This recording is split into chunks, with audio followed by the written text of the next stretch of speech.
it's time. Today, we're tuning the Atmos rig, and I couldn't be more pumped about it. Also, it's my birthday. What a birthday present to tune the rig and have it up and running and ready to go by the end of the day on my birthday. Let's get into it.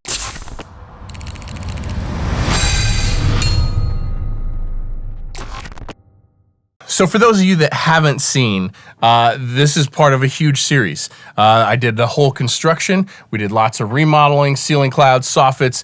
This back wall is enormously thick, has a giant diffuser. We got corner traps and we got soffits and all kinds of stuff. And Gavin Haverstick did the whole design. Gavin Haverstick told us exactly where to put all of these speakers. Josh from Focal has been in helping me install all of this, and he will also be tuning the room for me. And then eventually I think we're gonna get into doing some stuff with Dolby, hopefully. The rig is in, the speaker positions are set. I still need to figure out like some cabling stuff and like there's some small details, get the room cleaned up and like set up for how exactly I'm gonna work. However, we're ready to go. So in this video, we're gonna be tuning the room. I wanna kind of walk you guys through the steps of what we do to tune the room and just kind of let you be a fly on the wall and hopefully provide some information so you can better understand this.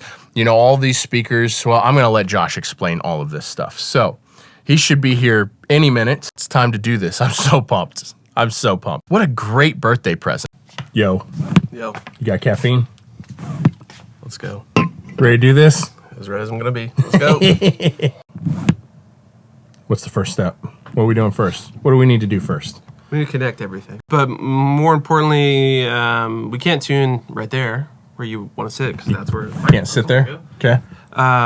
So we need to find a place to station ourselves. This is probably a pretty good spot. Okay. We have to keep in mind that we're going to have a lot of level for a lot of time. Oh, good. Do we need earplugs? You definitely need hearing protection. Okay. I usually use AirPod Pros with the noise cancellation mode on. But we're going to find where we need to be, and we need to connect this machine to that machine, or be able to control that machine from over here visibly. Can we just move that monitor over here? We can do that. And we've got Bluetooth mouse and we can keyboard? do that. However, if that monitor is going to be where you're mixing, we want that monitor. We want it to stay there. To be there. We want, however you're going to work, is how we want to tune and calibrate the system. So I can pull the monitor from Studio B and put it right here. Indeed. Cool. Okay, so we've got this little makeshift situation right here. So are we using your computer or my computer? Two computers. Two computers. Twice the fun. How exactly does that work? How do we do that? So we're going to use your machine for all the EQ, all the audio path that's happening is going to be on your machine. Okay. However, we are using my machine essentially as like a real-time analyzer. So I've got Smart on my machine. Got it. So we're going to loop a tone in and out of the machine to measure the delay time. Got it. And the phase response of the system. That's how we're going to time align every speaker. So we'll do that with this machine first, and we'll just output over here into this land. Got it. Using the same pink noise on both systems. Got it. And then when it comes to frequency response stuff, this is just going to be essentially a real-time analyzer. Okay. Coming in, a more high-resolution one, and then we're going to make all the changes on your machine over here in terms of the EQ and exactly what we're actually changing. Okay, so there are three things that we need to do. That held up two fingers, but there are three things that we need to do when we're tuning like this. Now, the first thing, and this is not necessarily in chronological order, all of these things kind of affect other things. We should kind of work our way through it simultaneously.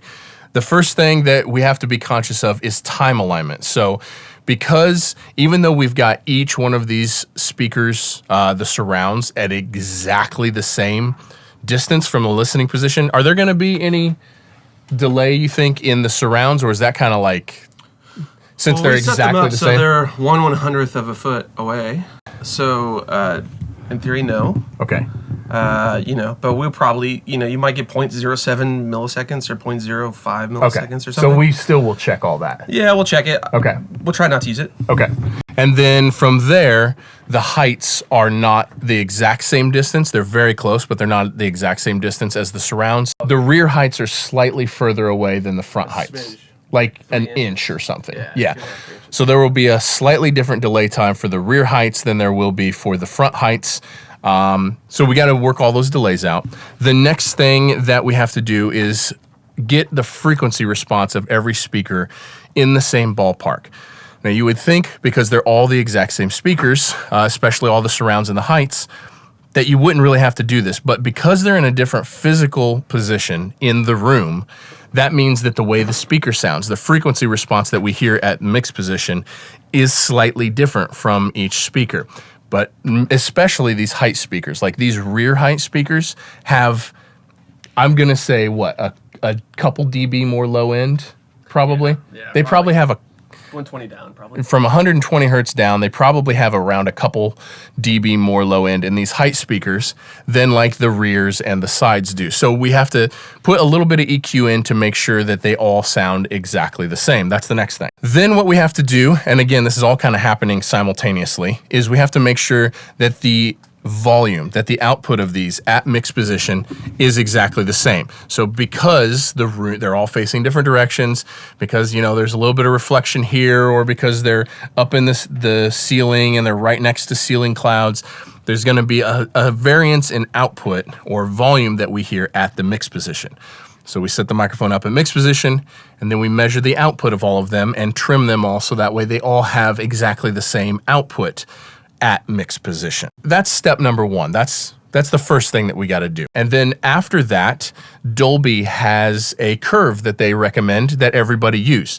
Some people use it, some people don't. I'm not going to form an opinion on that just yet. Those videos will be coming in the future, but we want to make sure that we have it. I personally want to make sure that I have a flat is the wrong word, but a profile that's like neutral, that is like just the speaker sounding the best that they can sound. And then we're going to do the Dolby curve, and I'm going to work on both for a while. So you set that at a specific angle. Yeah, just for consistency, because like they have two curves. This is a Bayer MM1. They have a profile, a calibration profile that's just vertical, and they have a calibration profile that's horizontal. So if you set your microphone like this versus like this, they have two separate profiles for that. Typically, when you do your microphone like this, you actually get a high pressure point just from transit information. So any microphones can be a little bit brighter on the front. If you use it vertical, you actually roll off a little bit. Got it. So just having played with this microphone, I find that 52 degrees, 52 degrees is the move? For me, based on everything I measured. We'll see. We'll double check we'll see how flat something comes off. But then this question becomes, what is flat, right? So yeah, we just kind of had that conversation between the two of us. What is flat? It's an interesting conversation that will probably get saved for a future video. Yeah, it's a deep one. Our ears aren't flat, by the way. So no, we don't hear flat at all. No, we don't at all. A Leica laser. Leica X4. They make the most expensive cameras on planet Earth. This is a very expensive laser. It's like $600, I think. Oh my God. Yeah, it's crazy though. See, that's why you hire the right people to do the job. I don't use a tenth of what this laser can do. Okay, so here's our little makeshift setup. So this is the Bluetooth mouse and keyboard from my computer that used to sit up there, and that is all running through this monitor, and then Josh has his computer. Essentially what we're going to do is we're just going to send pink noise out of my system first for time alignment purposes. Okay. To your center channel. Okay. Opposed to going through your rig and generating the pink noise that way. You need to be sending and receiving. I need to be sending and receiving so I can calculate my delay time. So, yes. Yeah, we're just going to generate a signal out to each one of those. We'll just patch into your snake here. Okay. And then we'll have our loop feeding back into the machine. Okay. And then we'll compare the input signal coming from the microphone, and it'll tell us what our delay time is. Perfect. Hopefully we have exactly none all the way around, but I'm sure we'll be off a few hundredths of milliseconds. Hundreds of milliseconds is...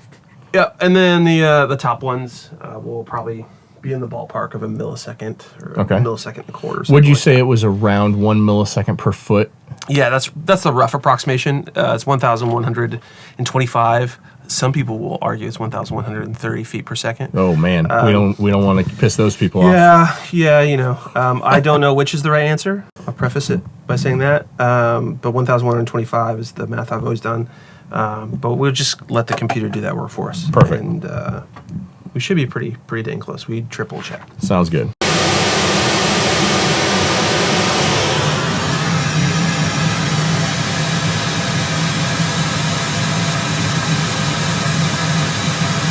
Are we shooting for 85 dB? Is that what's happening? Yeah, so the target SPL level in here is 85. Dolby and their best practices, they want to see an 85 dB reference level at mix position, plus 20 dB of headroom. But they typically tune at 85.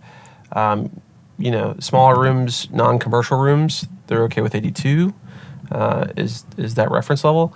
However, we're going to shoot for as close to commercial as we can. Got it. And just ensure we're calibrating at the same level the whole time, because we want that SPL to be constant so it doesn't bias our response to the room. Yeah.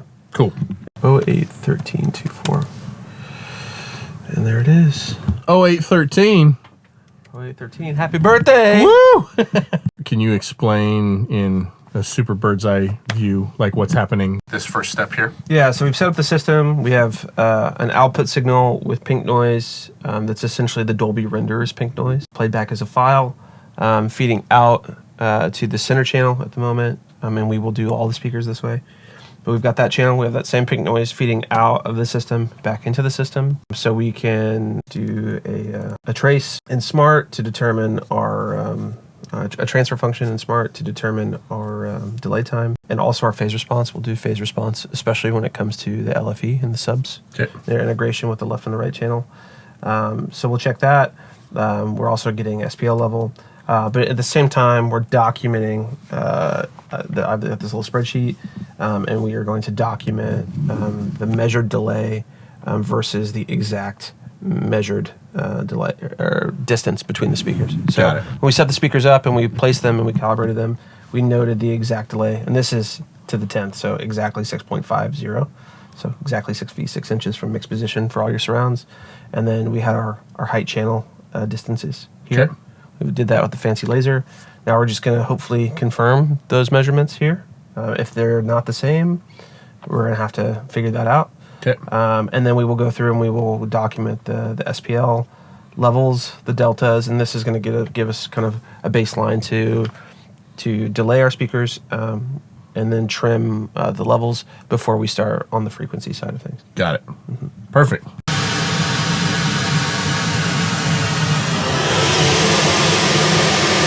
Okay, so center channel is done, so we just swap them out, literally patch in the next speaker, right? Yep, exactly.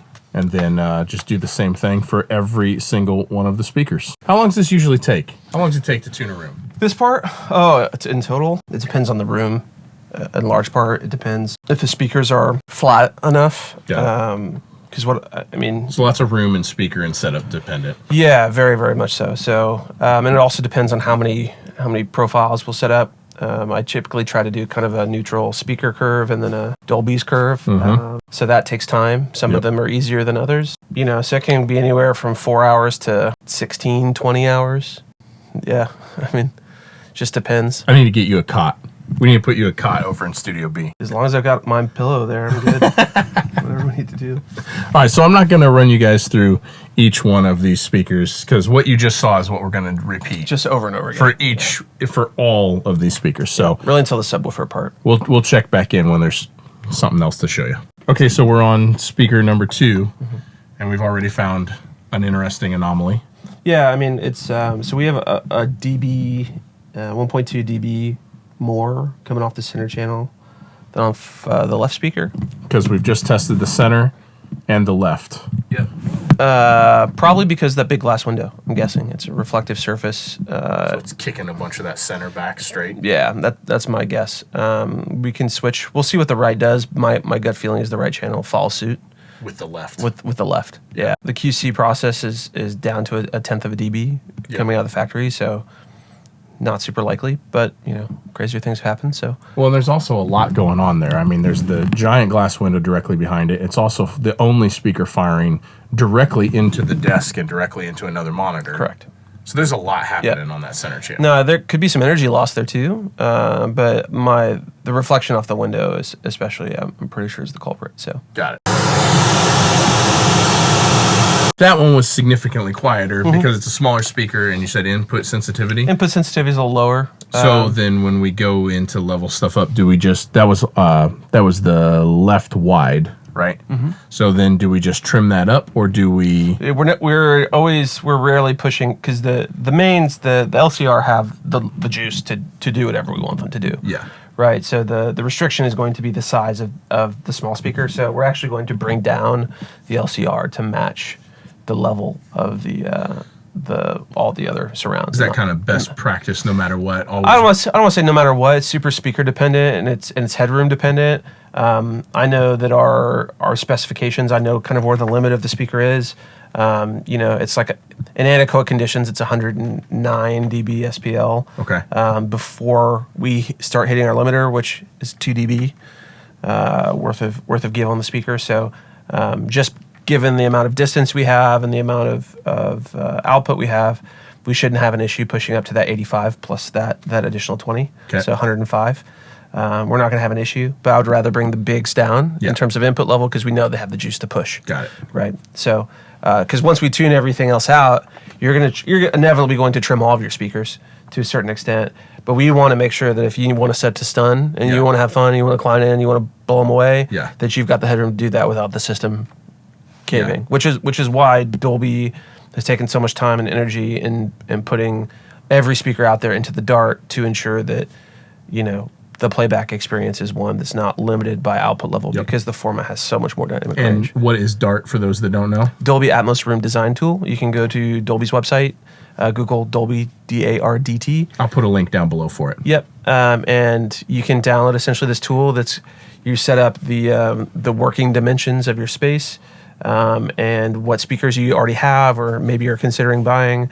And it will tell you within reason and based on the relationship between the speaker and the mix position, how much SPL you need for every speaker out there. Yeah, pretty much. They use the speaker dimensions or the speaker specifications, that are provided by the manufacturer.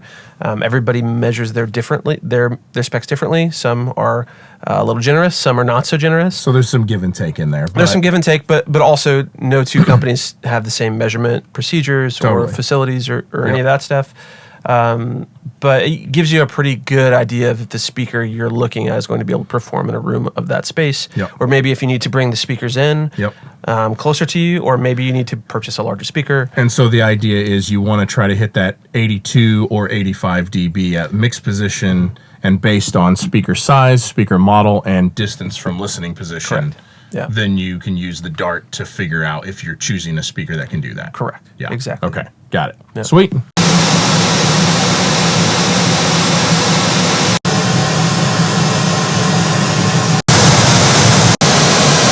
So those height speakers especially the rears, are soaking up a lot of volume. Seems that way. They're also a little further away. They are further away, that's true. So that's something that we definitely have to account for. But it was like just over a dB, right? Yeah, it's not even that, actually. Less than a dB.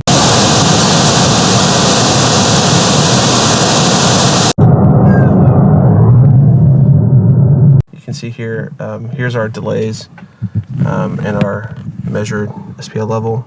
What we need to do is now find the delta of the delay time because we don't want to delay them all for no reason. If they're all 5 milliseconds off, we just need to delay the difference. Okay. So we're going to look at our longest delay time, which in this case is our left top rear. We're excluding the sub because the sub's kind of that's kind of an anomaly. Yeah. We're going to use our left top rear. So we're going to take that minus itself. We're going to end up at 0. And then if I do a little Excel handiwork here, we're going to fix that cell, and then we're going to just drag up and drag down. I know you guys are audio people, but yeah, I don't know. I don't even know what you're doing right now. Get into the real world, boys and girls. Get into the real world. So now we've ended up with all of our delay times, excluding these empty cells. So it just automatically calculates it. I mean, it's just an Excel spreadsheet, right? So you're essentially taking the longest time, the delay time. The longest time minus the actual measured delay on each speaker, and that's going to give you the difference that you need to delay the speaker. Got it. To get it to that point. So Got it. That's just a fast and easy way to do it. Pretty cool. So then we just take those delay times and we just plug them into my rig. Yep, exactly. So here in Dadman, we turn the screen here a little bit. We have our monitor profiles all set up. And we will just do the standard 914. And if you click this little EQ cursor, it's going to bring you over. And you select the speaker you want to. For instance, our left speaker. Yep. Here's where all your EQ is going to be managed, and then here's your delay time. So we'll go through and we'll pump these delay times into this control. And that'll now do you retest, or is that's just it? For timing, you don't need to retest because it's level dependent, frequency response dependent. Got it. Yeah. Cool. So what happened now? You just did another fancy column on your spread cell thing. I I feel like I learned this in 7th grade. we didn't even have computers in 7th grade, you youngin'. You didn't. I did. Okay, so what'd you just do? Yeah, so we did the same thing where we essentially measured every single speaker and the average level. SPL DBC weighted, also slow. Okay. We're kind of ignoring the subwoofer again. It's a variable just because measuring low frequency is a little more unreliable when it comes to traditional measurement microphones. But generally, we found our quietest speaker because with the sensitivity of the solos versus the trios is a little different. Okay. We want to bring the trios down to maintain as much headroom in the solos as we can for the rig to operate. So I just took the quietest thing and we took the measurement of every single speaker and then we compared them against each other. So you'll notice we have all the solos are within 1 dB. Even though some are further. Even the heights. Yep, so they're within 1 dB, which is really, really great. And then the LCR are 5 to 6 dB off. That's just because of their size. So size and power. Yep, so we're going to trim these all down, these amounts, as our baseline. Okay. And as we go through the tuning process, as we tune the rig, our response will change, but it gives us a baseline to then compensate as we tune. Got it. For the level that's gained by the cutting or boosting of given frequencies. Yeah. Cool. So from one set of measurements all the way around, you got the delay time, you got which was the milliseconds and the distance, and then you also got the dB. And then we won't pay attention to frequency response until we trim these. Is that correct? Yeah, we want to trim. We want to trim first because in smart, as you move things around, you could end up adding 2 or 3 dB to the signal as you go, right? So got it. Just with tuning, with EQ. Yeah, just with balancing things out in terms of the overall power of the, and especially as you go lower, the more level you're going to add in terms of SPL. So if you boost something at 120 hertz, the overall band level is going to increase more than it would be if you did 10K. I did a whole video on that about LUFS versus RMS and equal power. Yes. We want equal power. So perfect. So yeah, we're just going to go through but this gives us at least a close baseline. So we should be within the ballpark, and then we can fine tune as we go through the process in terms of level. Perfect. Yeah. We're going to test it, though. We're going to test the thing, but what we're thinking is that since there are 2 subwoofers, you said you normally put them with the center channel?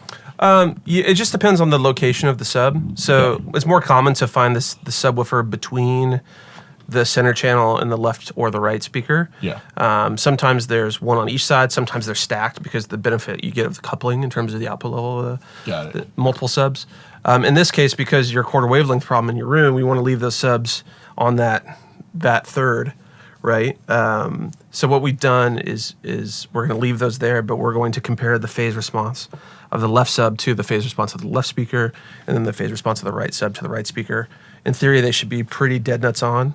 But as opposed to, you said you would normally use the center to do that. But normally, we're going to test both to see what happens, but my gut feeling is that's probably going to be the best way to approach this. Okay. Yeah. Cool. Okay, so now that we have measured all of that stuff, we're in the monitor profile in Dadman, and you're just plugging in trim values right now, right?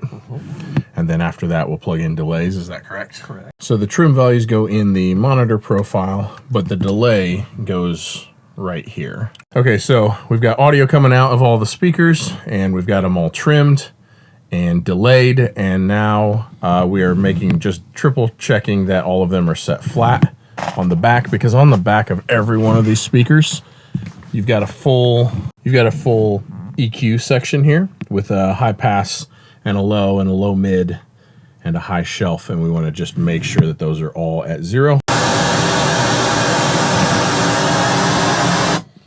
So you're basically just going around making sure all the speakers are putting out 85. Yeah, ballpark. So we just did all our trims, we entered them. Now this is just like it's a double check, right? Yep. So just cruising around, making sure that all the level works. So and this is all coming from the Dolby renderer. Correct, yeah. So, but the same pink noise that is in the Dolby renderer, I have as a file that I use in Smart, so I'm outputting the same pink. That's what we were using originally. Correct, yeah. It's the same pink file, so. Nice. And we're just listening for volume here?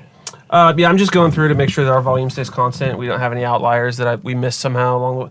Like this whole process, like it's always best practice to kind of double and triple check as you go if you Yep. can. And I'm also just checking the gain staging of our output too. Okay. In the render. So ideally I have 85 dB per speaker.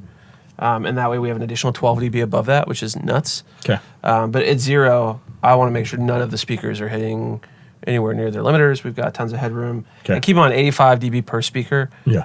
At mix position, like times 14. Is brutally loud. Brutally loud. 1 to 85 dB, especially with a room that's got a noise floor this low. Yeah. Your relative understanding of how loud is loud when Yes. the noise floor is lower is very different. Yeah, I think when the HVAC is off in here, it's like a 37 dB Pretty low. room. Pretty low, yeah. Yeah. We're just going to move through and do that. So we're just bouncing from speaker to speaker. Are we listening to frequency response or just volume? We're just Huh? just volume. Okay. Sorry. So this is our DVC meter.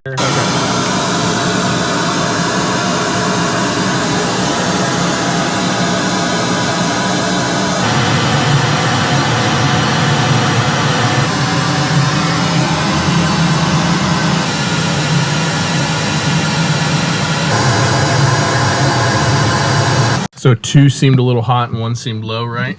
I'm not really concerned about 2 because they're all going to change. So we're going to dial it in as we go. But the right wide, for instance, is weird. So we're going to see why the right wide is doing what the right wide did. Got it. My gut feeling is it's probably, fat finger. Incorrect. Minus 0.5. It was -5 instead of -0.5. Exactly. Case in point for double checking everything. Well, yeah, for sure. And if we would have gone through and measured everything else, And based it on that wrong setting. based on that wrong setting, I wouldn't have figured any of that out until I got to that setting. Then I went to output, increase the overall output of those things. And maybe that was after I added a bunch of filters. Maybe it wasn't. Right. But, case in point for just, Double checking. double, triple check. What do they say? Measure once, cut twice. Dude, if you're, the number of times we've been in the hardware store, you measure 10 times. Yeah, we've been to the hardware store so many times putting this all up. Cut twice. All right, good deal. Or the system bass managed in stereo. Want to bass manage the rest of it just because the problems in the room. Yeah, we got around the problems by the speaker, the sub location, and how we bass managed it. Exactly. So we need to make sure the subs are in, even if without LFE, without the low channel. Yep. They still need to be in there in order for everything to play back. What exactly are you doing here then? So you're adding... Yeah, so you can bass manage the entire system if you want, or you can bass manage just specific speakers, but you can bass manage whatever you want. So you can pass essentially, pick your frequency, and anything below that you can pass off to the sub to manage on its own. Right now, we know that the LCR, or the left and the right, at least, we're bass managed, so we're going to bass manage those. We're probably going to bass manage the center. Normally those are the things you don't bass manage. If anything, your LCR usually you don't want to have them bass managed, but this room, it makes sense. Unfortunately, I can't actually show you guys what we were listening to because I'll get copyright strikes, but we were just listening to Blinding Lights by The Weeknd, right? Yeah. I was like listening in the front, and I was like, oh, the snare drum, where are we at? The snare drum was leaning just off to the right. And I was like, is there something wrong? There's something off to the right. And then the vocal came in and you're like, no, the vocal's dead center. Yep. And then we were just discussing how the stereo image in here is pretty crazy. But then you were talking about the image between, like the phantom centers between every group of speakers. Yeah. So I think one thing that's kind of interesting to do this process manually, and there's ways to do it automatically, with SonarWorks or Trinov or whatever. But I always try to go through and treat every speaker as if it were a pair on every major axis. So like your left and right's your pair. Your left surround, your right surround is pair. Your left wide and your left surround are a pair. Because there's an image between all of them, and as you move things around, you want that image to be consistent. So maintaining that image first before we get into EQing stuff or managing stuff or whatever, trying to ensure that image is as dead set as we can. Yeah. Usually pays in spades, and that song specifically has some stereo synth stuff that moves kind of forward and back in the room and then up and down on the room. You can really hear that transition. Pretty slowly, and they're also adjusting a low pass filter on it, so you can hear the high frequency response versus the low frequency response, and how well you can hear that coalesce between those speakers is a cool test. Nice. That's a good one. There's a bunch of them. You have a bunch of cool reference tracks for this, where like like the Beyonce track to test the subs, and like you've got your reference tracks kind of dialed in. The gig has allowed me to listen to a lot of speakers in a lot of different rooms, and I'm not saying that I have the best ears in the world. There's plenty of people who make records and made way more records than I've ever made, who have awesome ears. But I've just heard a lot of speakers in a lot of environments, so Yeah. you can kind of nail down what's weird, what's not. You know, Yeah. you'd be surprised how many people have made a million hit records, and it turns out like they've got something jacked up in their monitoring system, and Totally. the moment you change it, it changes their life. Yeah. You know. We are rocking and rolling. It sounds ridiculous in here. So we just listened to a bunch of music. We just listened to a bunch of music. We kind of things I was a little more familiar with, things I've listened to a bunch on a bunch of different systems, and checking spaces in between when you can hear something that comes from you can hear it come from exactly right there versus right Somewhere in this. there. You've got the right amount of things figured out. Now, if we hadn't done this research, or maybe we hadn't worked so close with the Dart ahead of time, and we just kind of hodgepodge this, that's a situation where maybe you put two speakers closer together or further apart from one another, where those angle tolerances allow you to kind of cater toward your room a little bit more. To me, it feels really balanced and really, really open so far. Because this has kind of been from the beginning. Like Gavin did the whole design based on that we're going Atmos, and you and him went back and forth for months. It seemed like. Yeah, even height positions and because it just like any other stereo studio, it's all about symmetry, and acoustics is all about symmetry too. Yeah. So the more we can maintain symmetry, the better off we are, and you can certainly hear the amount of precision and the speed and even like the decay time of the room is great, because we don't have a lot of stuff lingering. That transient is very apparent in every speaker, and the image is very apparent between the speakers. So far so good. I still think we can make it better, and we're going to massage a bunch of stuff to get it in, but just out of the box, like you could probably mix on it right now. I would mix on it right now. Yeah. Okay, so what's next then? How do we continue to improve it? Yeah, so what we're going to do is we're going to start speaker by speaker, and the first thing I'm going to go through and do is we're going to pink the whole system with the Dolby's pink noise coming out of the render.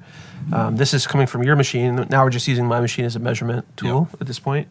And we're going to hit every speaker with pink and kind of fine-tune individually, every speaker individually, and then we're going to capture them individually. Yep.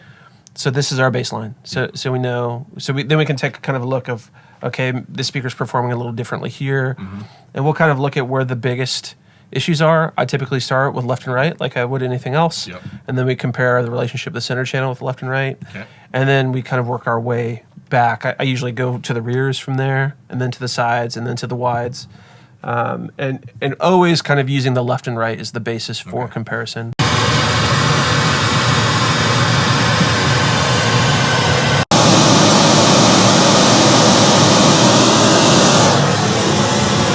So what we're having happen is the right rear top is doing what?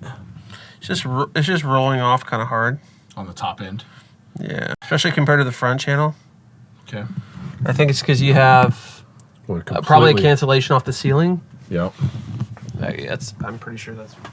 And I mean the room on this side is considerably different. I mean, you've got the door, you've got all the different treatment back over there.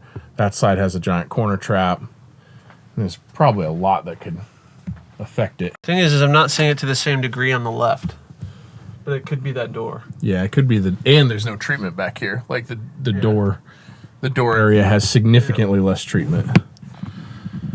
Okay. But we can that's something we can just EQ, right? Yeah, we can. Okay, so we just had kind of a little anomaly we had a giant dip going on. Do you want to show that real quick? Okay. When I dip, you dip, we dip. So we're working on stuff. Did this dip exist in the stereo? It must have. No, because we're using LFE on the stereo. Yes, you're right. Yeah. Okay, so we have this giant dip right here at what is that? 120. 120. Right at the crossover point. Exactly at the crossover point. And Josh is like, what's going on here? What's the chances of that dip being exactly at the crossover point? Yeah, and it's dramatic. It's dramatic. Yeah. So 20 dB. Yeah, plus. 20 plus dB. Yep. So we started digging into it because we didn't want to give you guys false information. What'd we come up with? Yeah, so and somebody who's an electronics wizard, unlike myself, may say, "Oh, yeah, this makes sense." But if you are using a subwoofer that has a built-in high pass and low pass filters set, and you are going into the traditional left or the right input of the subwoofer itself, that filter, if it's 24 dB per octave filter, they have a 90-degree phase rotation at the crossover point, right? When you are also doing bass management in DADMAN, you're also rotating that phase, if it's 24 dB per octave slope, additional 90 degrees. Yep. Right? So if you have 90 plus 90, you end up with 180, which is a dead cancellation. So if you have, or you're setting up an Atmos rig and you have an existing sub, you need to make sure that you are using the LFE input of your sub, not the full range left or right input. Because if you have redundancy between your Two different crossovers working simultaneously. your system that's doing all your tuning and monitor management, and you're also using that on sub, you're going to have a huge cancellation just like this. Which is what we saw right there. So that's the left with that cancellation, and then we went into the LFE input, and huzzah, that huge cancellation went away. And if you overlay them, you can exactly see what's going on there. Like that's a giant difference. Yeah, 43.42 dB there versus 65.03. So 22 dB of difference. Because we were running two filters and they were canceling. Two filter sets and they're canceling, and that's fine and that's normal. But if you're setting a rig up at home and your sub only has one input, make sure this isn't happening. You need to make sure this isn't happening, because if you're bass managing everything, let's say you have small speakers everywhere, and you're doing that with the subwoofer on the normal input, and then you're also doing it in here, you're going to have that cancellation with every single set of speakers. Within the frequency response of and that's a real problem. It's a huge problem. That means every mix is going to have no 120. And you're going to be cranking 120 on everything. You're going to be cranking 120. Or whatever your frequency point is. Which means you're going to have lots of body in your kick drums. Lots of energy. Very interesting. Well, I'm glad we caught it. I'm not surprised we caught it, but it's a very interesting problem that we were both like, what's happening? Yeah, well, we were playing with the phase relationship of the subs left or right and trying to determine what we wanted.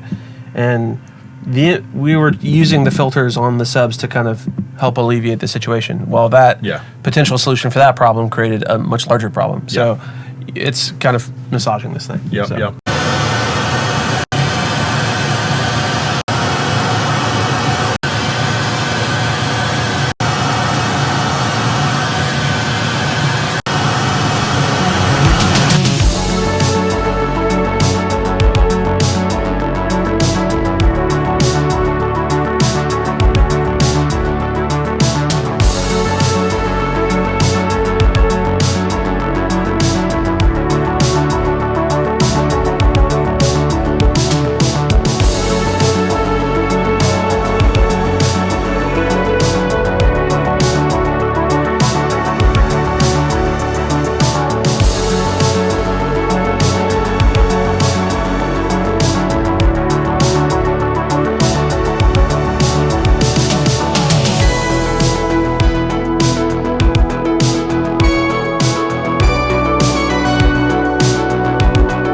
So basically what Josh did in that last clip that you saw is he was pumping the Dolby pink noise through each of the speakers individually, one speaker at a time.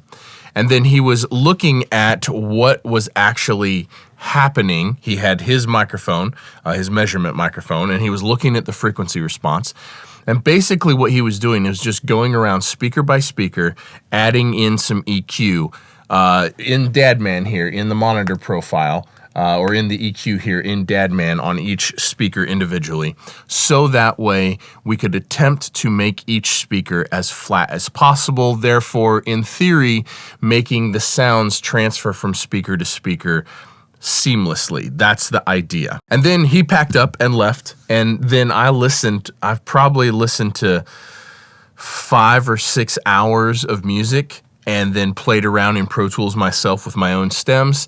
And then he came back and was like, what do you think? How do you feel? And I felt like the surround speakers and the height speakers were just the tiniest bit quiet and the tiniest bit bright, or dull, sorry. So what we did, and especially the height speakers, and it's probably because they are a little further away from me than the rest of them. Now, when I say all this stuff, we're being really, really, really picky. Josh himself said yesterday when he was here that most people would have just called it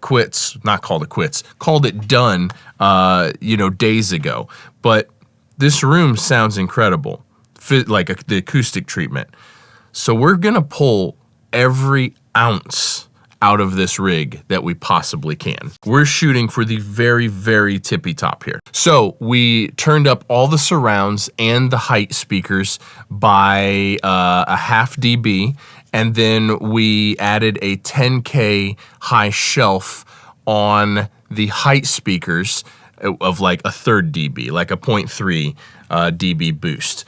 And that's where he left yesterday. So today what I'm doing is I'm going through and I've got the panner open and I've got a vocal open that sounds really good, that has a really full spectrum. Matt Rogers is the artist. I produced a bunch of songs for him.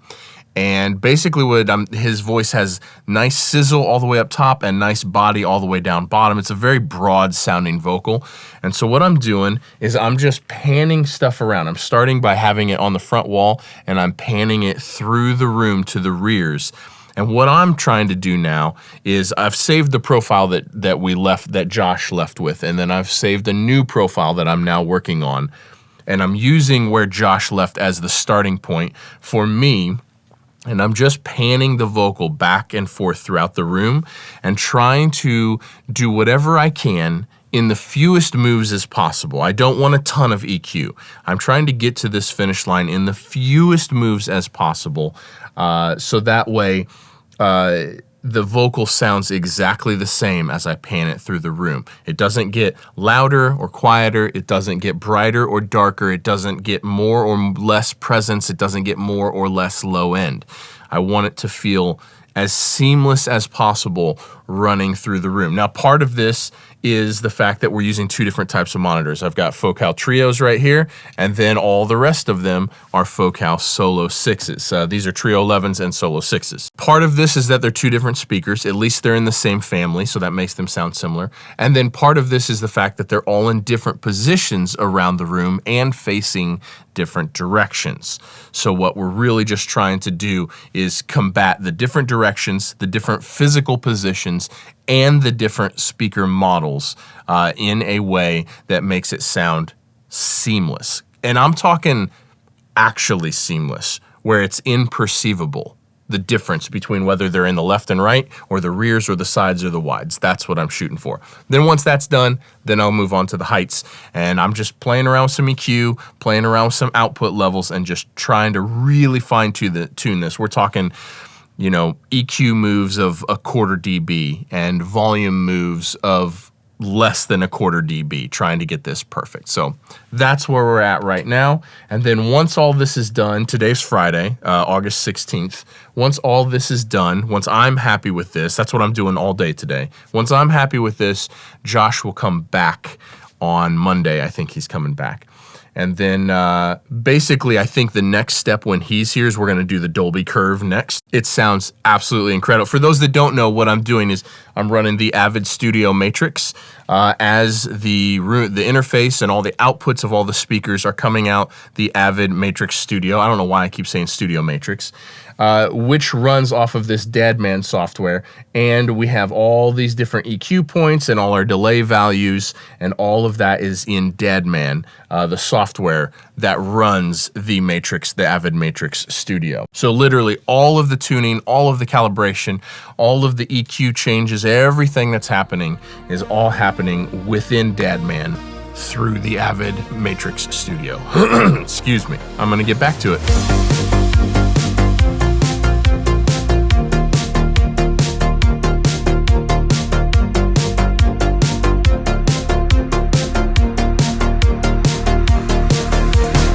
Is this day 2 of tuning? Sure, day 2 of tuning. We changed the angle on the height speakers. They were pointing just a little low, and so we re-shimmed all of the height speakers and got them more dialed in, and the difference sonically was a lot more like positional accuracy or awareness, as anything is in the heights or swirling around up above.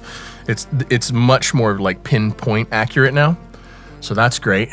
And then I had spent quite a bit of time playing with profiles and EQ and just pushing stuff around the room, so that way to try to make it feel as good as I could by ear. And then Josh, would you mind saying what our goal is today? Very good question.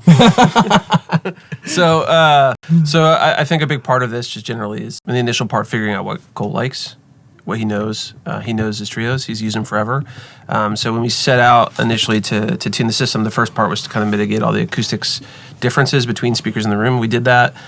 He spent some more time with the speakers specifically, trying to understand what feels good for him everywhere. I can't stress how important that is. It's not just it's a room that you know, it's speakers that you know.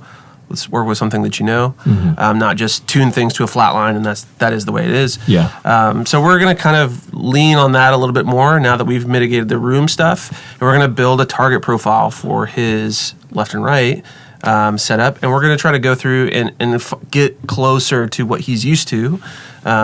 And maybe he ends up not using that. Maybe he adapts later on. We don't know.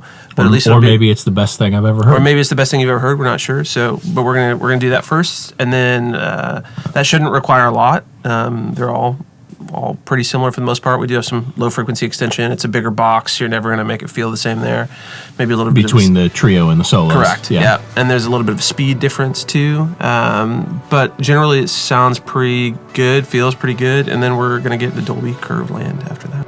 Dolby Curve. Yep. Sweet.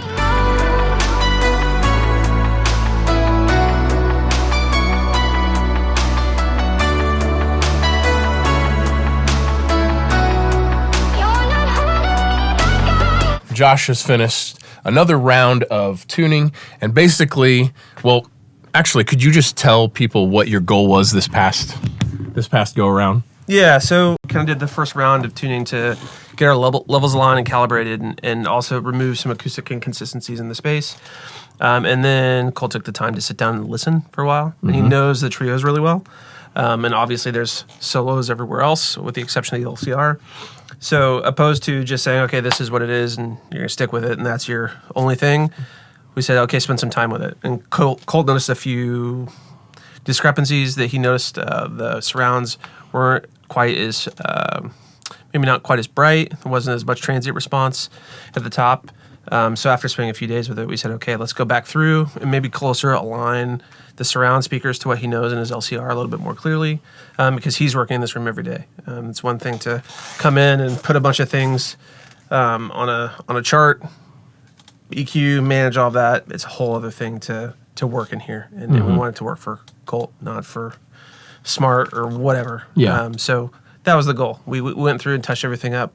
It's way more cohesive feeling now. Yep. It's a little more even feeling across the board, and so far so good. Yes. So after this last round of testing, interesting thing is like the cohesion between all of the speakers feels a lot better. When stuff's moving around the room, it definitely feels significantly more cohesive now than it did in the last go around.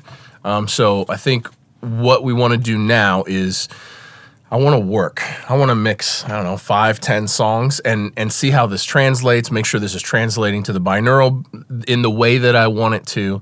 And then we can start tweaking stuff from there. Because how I want the room to sound is I just want to work. I don't want to think about it. I don't want to think that this monitor's bright or this monitor's dull or like I need to do this to compensate for this. I just want to work. And then when I check my mix, same for stereo, then when I check my mix in the car and in the earbuds and on the laptop, I want to set my room up so that way I'm making the choices that translate to those other systems. So I never have to think about anything. It's just automatic.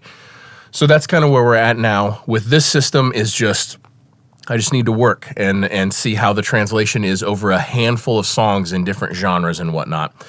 But while Josh is here, we're gonna burn the midnight oil and go ahead and get the Dolby Curve plugged in, because so far I've been working flat, so to speak. I mean, it's not literally flat, but we've been working without the Dolby Curve.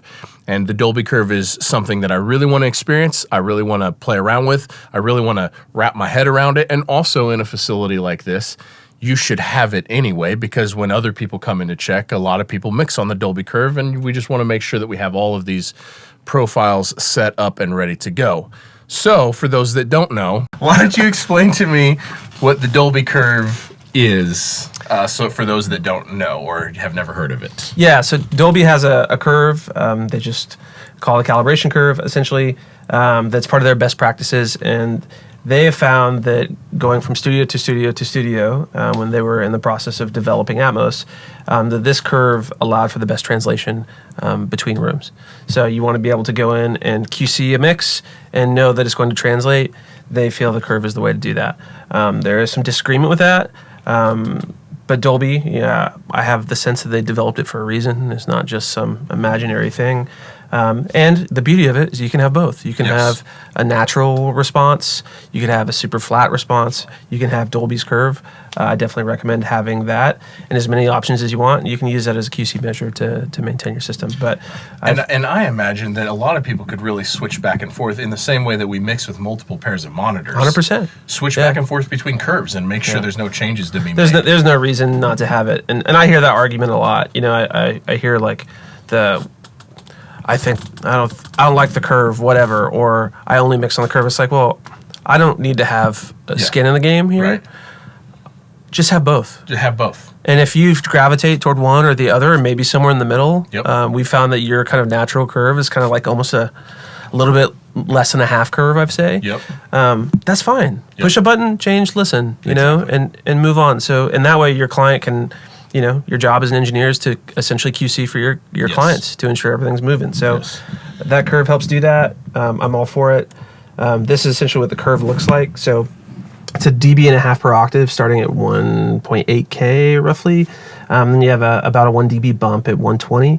And we're just going to calibrate all the speakers to this curve. You do have an additional 10 dB of LFE at the curve, but we are going to kind of dial in the overall output of every box to this box and to that curve, and we'll go from there. But the move is, would you say the range was plus or minus 1 dB from that curve is the target? Yeah, that's the target that Dolby wants to see when you're calibrating a room. Okay. I've gone through the calibration training with those folks, and they try to adhere to the curve within plus or minus 1 dB. So that means depending on the room, depending on how flat the room is, depending on how flat the monitors are, there could be a substantial amount of EQ needed to get to that curve. There could be, and I think that's where you really have to try to do whatever you can to I don't want to say to minimize EQ, because you're gonna have to use it either way. Yeah. But when we tune the system here, we tried to tune on the speaker first. Yeah. We tried to think about placement first. Yep. We tried to think about all the things that would impact that curve in the end. Yep. As early on as we can. Just like, hey, I'm not going to EQ this kick drum. Let's play with different mics. Let's maybe change the size of your kick drum. Let's maybe change the tuning of the kick drum. 100%. Because all those things down the line, once you make that decision, like it's harder to change if it wasn't made with the right amount of foresight. So 100%. That's the target. Cool. So we're about to experience a whole lot more pink noise. A while. How long? It depends. Okay. It depends. Sometimes they tune up really easy, and they're easy, and And it may take, 10, 20 minutes of speakers. Sometimes you fight it and you have to try to massage it into, to conform to how you want to conform. Cool. And then sometimes we may have to go back to the drawing board and say, okay, well, that's not going to work. Let's try this. But yeah, usually in the ballpark, I'd say it's usually like a 5-hour endeavor. Yeah, and that's total setup. We're already set up. Yeah. So the actual tuning process, probably 3.5 hours. Okay. I'd say. Sounds good. Yeah. Let's do this.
How you doing there, buddy?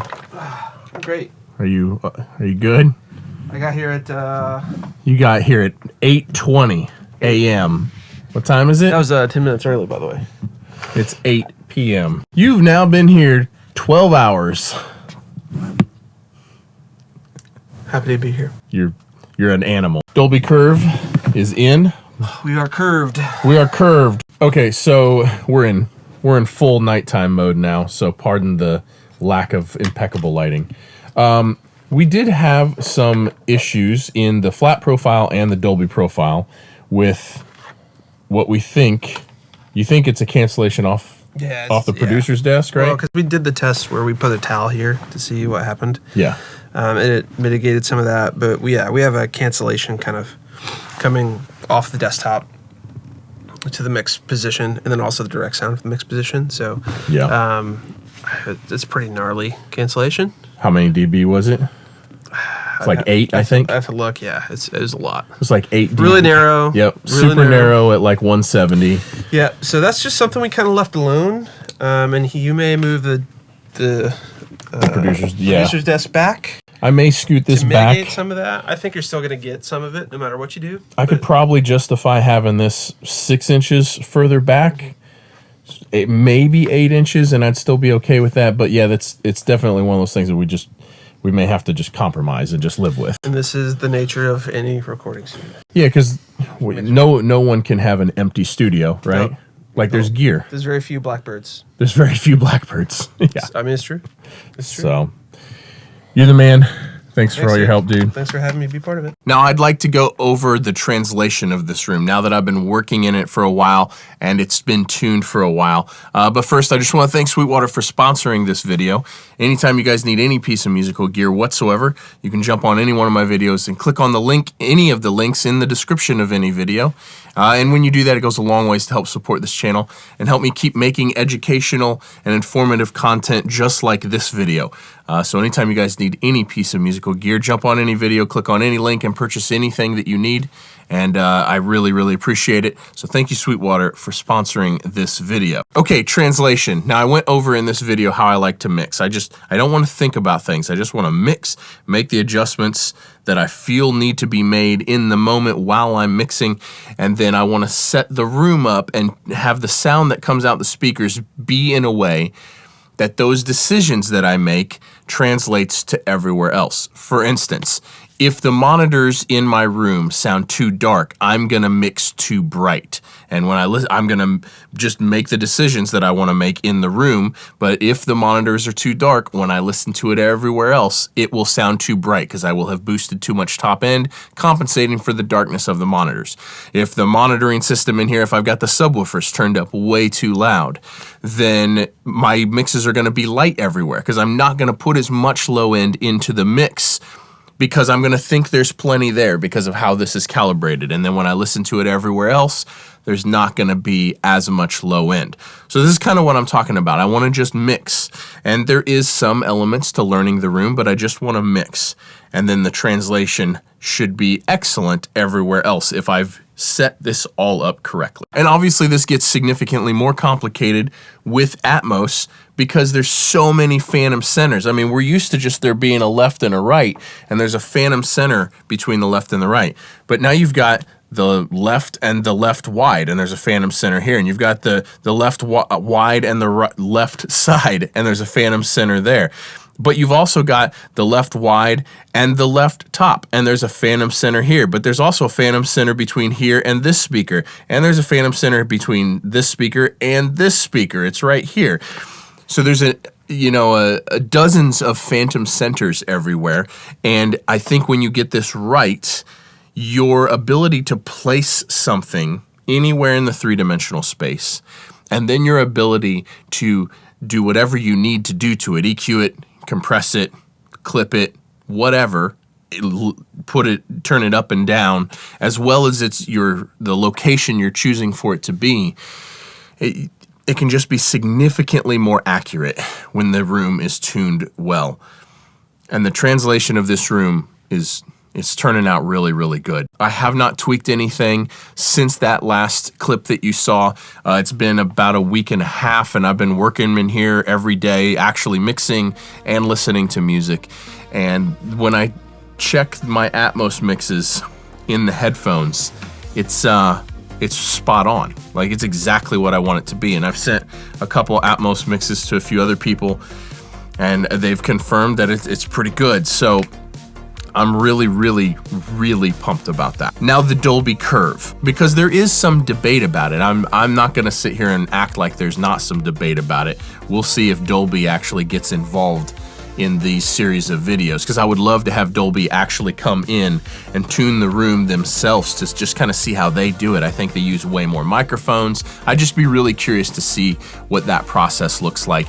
And I'd love to talk to Dolby, actually ask them what's the reason behind the curve. I want to hear it from them, like what's their thought process.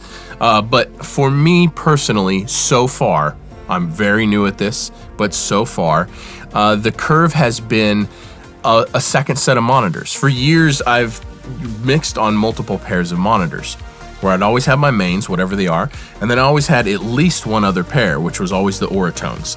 And for a long time, I had my mains, pair of NS10s, and Auratones. And the thought process behind this, which I've discussed in other videos, is I'm just switching back and forth between the different monitors.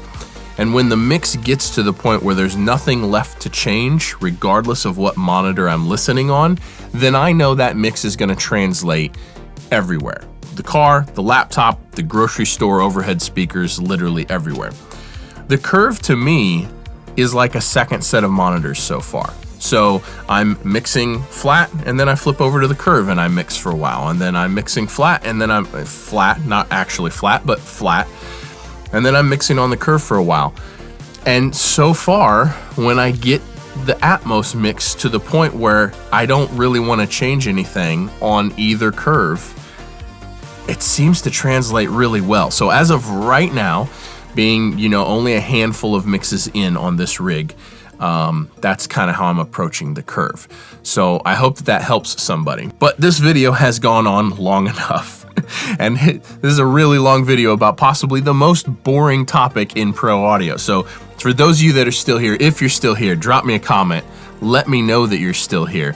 And I appreciate each and every one of you watching. I appreciate each and every one of you following along on this journey. I am so incredibly pumped to mix in this format. I've had a bunch of people come in and listen in the room, and their reactions are just the same every time. It's like, how am I supposed to go back to stereo? Like, it's such a mind-bending experience for most people that hear it for the first time. I hope each and every one of you watching can experience it at some point. Thank you guys for watching. We'll see you in the next one. Peace.